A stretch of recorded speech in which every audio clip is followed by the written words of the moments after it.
Igris. Igris holds a special place in solo leveling as Jinwoo's very first shadow extraction. Long before becoming Jinwoo's loyal shadow, Igris served the Shadow Monarch Ashborn during his ancient war against the rulers. When Ashborn decided to step down and find a human successor, he tasked Igris with testing the successor in battle when the time came. Jinwoo extracted Igris using his shadow extraction skill by appealing to the knight's strong sense of loyalty. After 2 consecutive failed attempts, Jinwoo successfully extracted Igris' shadow. Finding Igris' original name too long and cumbersome, it was Blood Red Commander Igris. Jinwoo decided to stick with Igris instead. While he started as Jinwoo's strongest shadow, Igris eventually got overshadowed by Tusk and later by Beru. However, when Jinwoo became the new Shadow Monarch, Igris unlocked his true powers, jumping 2 ranks from Elite Knight to Martial Grade, making him one of Jinwoo's most powerful soldiers. As a martial grade shadow, Igris is a force to be reckoned with. Even the Frost Monarch Silad admitted that Igris was more dangerous than ever after regaining his full strength. Jinwoo's son, Sung Suho, also holds Igris in high regard, recognizing him as an extraordinary being. Back in Ashborn's army, Igris was known as one of the 2 wings of the Shadow Legion, a title that reflects his incredible skill and status. Aside from the basic powers innate to Shadow soldiers such as regeneration, infiltration, and transformation, Igris is also a master swordsman with eons of battle experience, making him the most skilled blade wielder in Jinwoo's army. He's also a beast in hand-to-hand combat, and during his first fight with Jinwoo, he nearly won until Jinwoo got in a lucky surprise attack. His physical strength is insane, as shown when he held off the Frost Monarch long enough for Jinwoo to return to the battlefield. On top of that, Igris is lightning fast and agile, using an acrobatic fighting style that lets him blitz opponents with unmatched speed. He even has some telekinetic abilities, like moving and controlling objects from a distance. Igris has a chivalrous and respectful personality, always kneeling to Jinwoo after finishing a fight. One of his funniest quirks is his habit of bringing back the heads of his defeated enemies to Jinwoo, a tradition that eventually got annoying when Iron started copying him. Igris doesn't tolerate Iron's antics and often looks visibly annoyed when Iron goes too far in battle. Despite being a battle-hardened warrior, Igris values education, as seen when he argued with Bellion that Suho should focus on studying rather than fighting. He's also fond of Suho, taking pride in the boy when he surpassed and defeated him during training. Tank. Tank was the next big shadow Jinwoo added to his crew. It all went down when Jinwoo entered what he thought was a regular C-rank gate, only to find out it was a red gate, a way more dangerous trap. Red gates are no joke since they're usually at least B rank, and once you're inside, you're completely cut off from the outside world. The only way out is to either kill the dungeon boss or wait for the gate to collapse, which isn't ideal. While navigating the red gate, Jinwoo came across a pack of ice bears. Among them was their leader, a massive, scarred beast that radiated power. Jinwoo called on Igris, who made quick work of the bear, giving Jinwoo the chance to turn it into a shadow. That's how Tank was born. As a Night-grade shadow, Tank is no pushover, as he's about as strong as an A-rank hunter. He's shown just how powerful he is by tearing through a horde of demons like they were nothing and taking down a Naga in a single hit. As an ice bear, Tank fights like you'd expect. Pure animalistic fury, ripping through enemies with his teeth and claws. But don't let his beastly style fool you. Tank's got some brains too. He proved this when he teamed up with Iron to take down one of Kagalgan's generals, showing he's more than just brute force. Iron. Iron's story is a mix of betrayal, redemption, and his signature dim-witted antics. Originally, he was Kim Chol, an A-rank hunter from the White Tiger Guild. During the Red Gate incident, Kim Chol made himself the leader and split the party into 2 groups. He led the stronger group to take down the dungeon boss, leaving Jinwoo in charge of the weaker hunters who stayed behind for safety. Things went south fast. Kim Chol's squad got wiped out, while Jinwoo's group survived unharmed. Furious and jealous, Chol tried to backstab Jinwoo while he was in the middle of fighting the dungeon boss, Baruka. Turns out it was a big mistake as Igris popped out of Jinwoo's shadow and skewered Chol with his sword. Realizing Jinwoo had seen through his plan, Chol cursed him one last time before dying. Jinwoo needed more help to finish off Baruka, wasted no time extracting Chol's shadow and naming him Iron. Now a loyal shadow, Iron helped Jinwoo take down Baruka, smashing the ice elf into the ground with his battle axe. As an elite Night-grade shadow, Iron became as strong as an S-rank hunter. He proved his strength by taking out a giant with a single headshot and effortlessly dragging the massive head of Vulcan with one hand. Iron also developed a taunting skill called Shout of Provocation, forcing enemies to attack him recklessly, though it doesn't work on anyone stronger than him. Despite his power, Iron kept his dim-witted personality, and his role in the story stayed pretty minor. After the second Double Dungeon incident, he ranked up to Elite Knight grade, but this time as a shadow was cut short when the Cup of Reincarnation rewrote history, erasing him entirely. In the revised timeline, Kim Chol was reborn with no memory of his previous life or death. Decades later, he regained his power and became a hunter again, only to unknowingly fall under the control of the Itarim. This eventually forced Jinwoo's son Suho to kill him and turn him into a shadow soldier once more, bringing Iron back full circle. Tusk. Tusk started off as Kargalgan, a high orc shaman Jinwoo faced during the Demon Castle arc. This arc kicks off when Jinwoo takes on a quest to raid a hidden dungeon in the Demon Castle. In his original form, Tusk was a beast of an opponent, wielding powerful magic and shamanistic skills that made him a real challenge. After taking him down, Jinwoo tried to extract his shadow, but it wasn't easy. Tusk's strong will caused multiple failed attempts before Jinwoo finally succeeded and added him to his shadow army. As a shadow, Tusk kept his magic and shaman abilities, making him one of Jinwoo's most valuable soldiers. At Elite Knight grade, Tusk is on par with an S-rank hunter. He's shown his raw power by obliterating hundreds of demons with a single fire spell and taking out a giant in just one hit. While most of Jinwoo's shadows rely on physical combat, Tusk brings a unique edge with his focus on devastating magic attacks. Tusk has a wide array of spells categorized under hymns, each with a different effect. For example, Hymn of Protection creates a shield around himself or an ally. Hymn of the Fire Dragon blasts a massive fire beam from his mouth. Hymn of Agony curses a target with intense pain. Hymn of Frenzy weakens an enemy's defense while making them take more damage. Hymn of Combustion causes enemies to spontaneously combust or explode. And Hymn of Giants makes Tusk grow to a massive size using mana. And that's just a taste of his abilities. Tusk can also levitate targets, either pinning them in place or smashing them into the ground repeatedly until they break. His versatility in battle, thanks to these hymns, makes him a key player in Jinwoo's army. Eventually, Tusk earns a promotion to Martial grade, one of the highest ranks in the Shadow Army. This upgrade is proof of how powerful and important he is, solidifying his spot as one of Jinwoo's top shadows. Kaisel. Kaisel is the shadow of Kaiselin, a wyvern that Demon King Baran used as his battle mount. After an epic fight, Jinwoo took down Baran while Iron handled Kaiselin. When the dust settled, Jinwoo extracted the wyvern shadow and named it Kaisel since he couldn't remember the original name. Kaisel's role in Jinwoo's army is pretty straightforward. He's not a fighter, just a reliable ride. Because of this, Jinwoo rarely summoned him unless he needed to travel by air and couldn't use shadow exchange. While Kaisel didn't get much screen time, he was Jinwoo's go-to for flying across the battlefield or reaching places in style. Beru. Beru is the shadow of the Ant King. Back when he was the Ant King, his strength was equal to or even greater than S-rank hunters. He wiped the floor with Goto Ryuji, Japan's strongest hunter, and obliterated several hunters so badly they called him unbeatable. Arrogant and always hungry for a fight, Beru thought he was untouchable, until he met Jinwoo, who completely outclassed him in both strength and speed, ultimately killing him and turning him into a shadow. Beru was unique from the start. Up until chapter 167, he was the only shadow that could talk.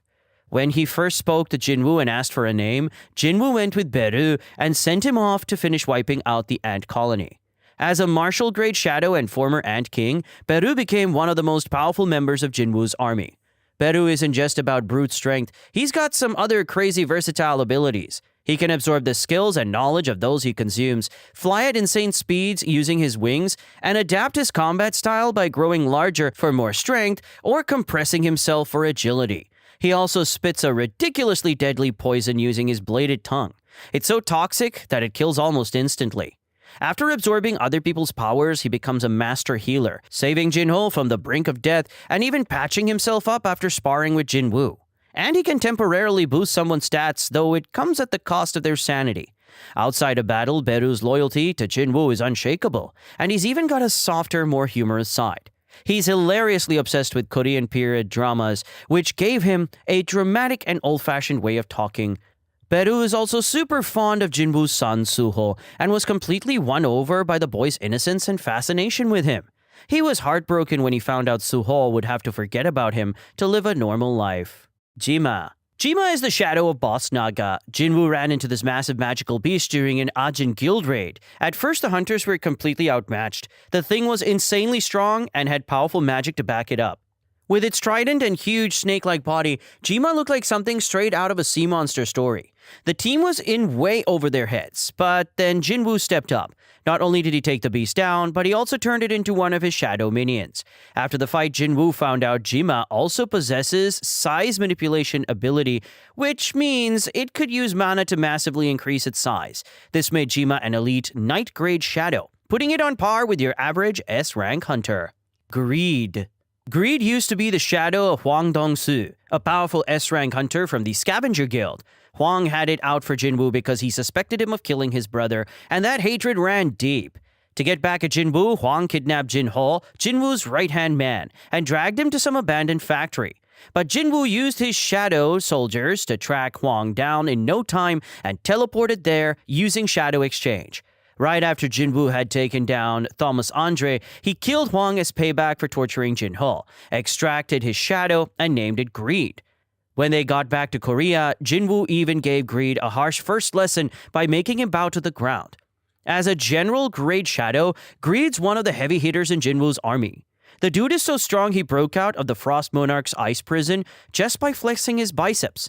Later, when the rulers used the Cup of Reincarnation at Jinwoo's request, a new timeline was created where magic beasts never existed. In this version of events, Hwang never became a hunter or got killed by Jinwoo. Decades down the line, though, Hwang regained his powers and became a hunter again. Unfortunately for him, he ended up becoming a servant of the Itarim.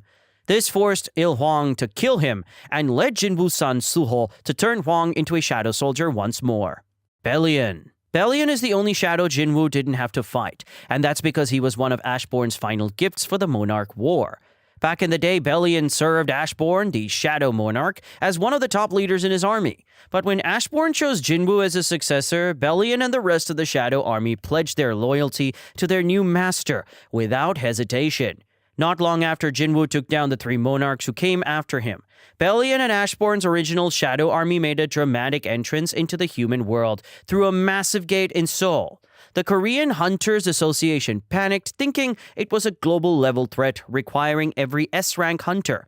Later, Bellion proves his worth as the Grand Marshal by effortlessly beating Peru in a sparring match while also cementing his reputation as the strongest shadow in existence.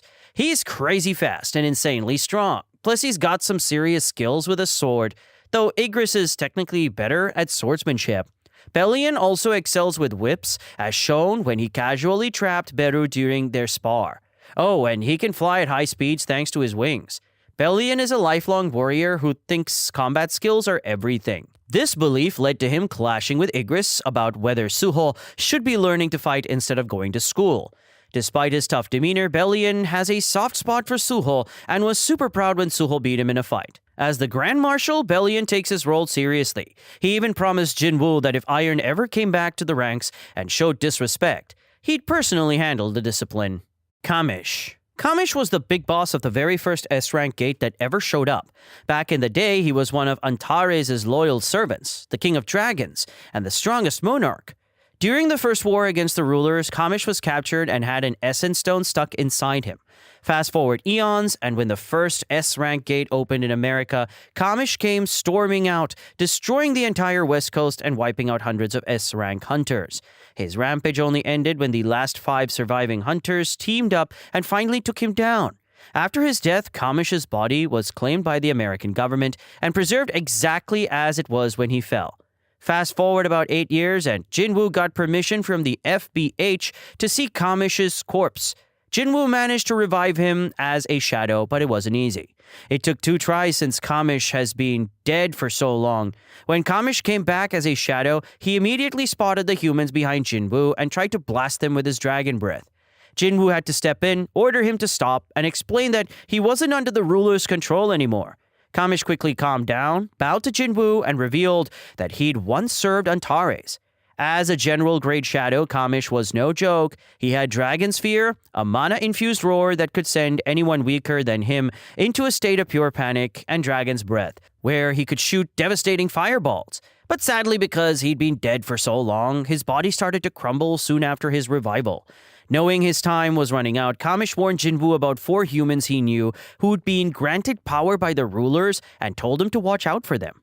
Before he completely dissolved, Kamish expressed regret that he couldn't serve Jinwoo longer as one of his shadow soldiers. It was a short but unforgettable moment. Min Byung-gu. Min Byung-gu was a Korean S-rank healer and part of the Jeju Island raid team. During the raid, he was the ultimate support, boosting his teammates' stats and healing them in the heat of battle. Sadly, things took a dark turn when he was killed by the Ant King, who consumed his head and absorbed his healing powers. After Jinwoo took down the Ant King, he brought Byung-gu back as a shadow soldier to heal Cha Hae-in, who was on the verge of death from her injuries. Once Cha was healed, Jinwoo honored Baek's request to let Byung-gu rest in peace and released his soul. Due to Jinwoo resetting time with the Cup of Reincarnation, Byung-gu's death was undone. In this new timeline, he started out as a university instructor teaching Korean history, then shifted to medicine and became a doctor. When Beru was summoned, Byung-gu almost had a full-blown panic attack at the sight of the ant who devoured his head in the previous timeline. Beru recognized him too, felt sorry, and gave Byung-gu a blessing of protection. It couldn't restore all his S-rank healer powers, as those had been absorbed into Beru's essence, but it did awaken Byung-gu as a C-rank healer. Despite his awakening, Byung-gu chose not to join a guild or become a hunter. Instead, he decided his talents were better suited for research, carving out a meaningful life in the revised timeline. Ant Queen. The Ant Queen was the boss of the Jeju Island S-rank gate and the mother of the Ant King. After Jinwoo took down the Ant King and turned him into a shadow soldier named Beru, he figured he'd try extracting the Ant Queen's shadow too. But to his surprise, her shadow was way weaker than he expected. Curious, Jinwoo asked Beru why, and Beru explained that the Ant Queen wasn't much of a fighter. Her main ability was reproduction, which obviously didn't translate into shadow form since shadows don't have physical bodies. Once Jinwoo realized this, he decided it wasn't worth keeping her shadow and terminated the extraction. Suho's Shadow Soldiers, Solo Leveling Ragnarok. In the latest chapters of the sequel series Solo Leveling Ragnarok, Suho has stored up to 10 Shadow Soldiers using his Shadow Storage skill. Some familiar faces from the original story make up his roster, including Kwe, Shadow of Lee Min-sung, Kira, Shadow of Kang Tae-shik, Sita, Shadow of Siddharth Bachchan, Iron, Shadow of Kim Chol, and Greed, Shadow of Wang Dong-soo. The rest of Suho's Shadow Squad, which debuted in Ragnarok, include Mino, a Minotaur Shadow, Tao, another Minotaur Shadow, Harmakan, Gordon, Shadow of Naga Gordon, and Brocky.